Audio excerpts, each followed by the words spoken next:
It's the explosive lawsuit that's prompted comparisons to Jeffrey Epstein and the island where he is alleged to have molested young girls.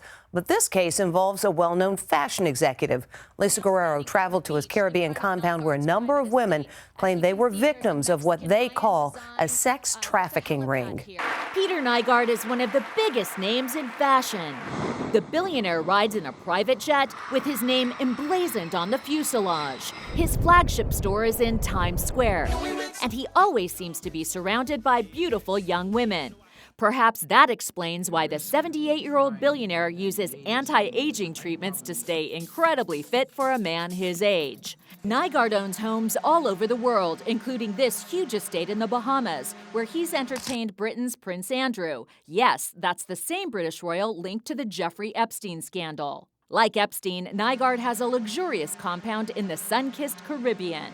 This is the private estate in the Bahamas known as Nygard Key. Yes, it's named after the fashion tycoon, and why not? He owned it. It has a beachfront mansion with an aquarium, a helipad, and a casino. But now there are allegations that Nygard was using this exotic paradise as a sex trafficking ring. It is the most shocking things I've ever heard. Attorneys Greg Gutzler and Lisa Haba just filed a lawsuit against Nygard on behalf of 10 women identified only as Jane Does. He would target the women that he felt were the most attractive to him, that met the body type he was looking for, and he used whatever was needed to make sure that those women ended up in his bed and he was able to hurt them. When you saw these latest allegations, were you surprised or not? No, not the least bit surprised. Victoria Sarnay says she was Nygard's personal assistant for a time in the early 90s. The girls would come down in the morning looking absolutely dreadful and saying, you know, can you get us out of here? Can you get us out of here? Really? And we'd say, no, we can't, because we didn't bring you in, so you've got to go ask him for your plane ride back.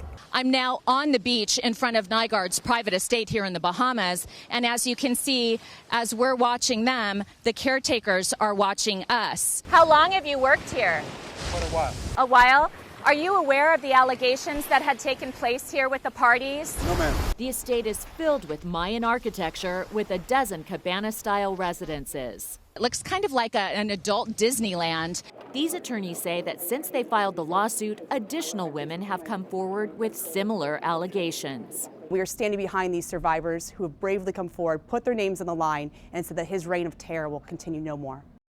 Nygard has not been criminally charged. He denies all allegations of wrongdoing. His spokesman calls the claims completely false and without foundation and says the lawsuit is part of a decade-long effort by one of his wealthy neighbors in the Bahamas to destroy his reputation through false statements. That is something the neighbor denies.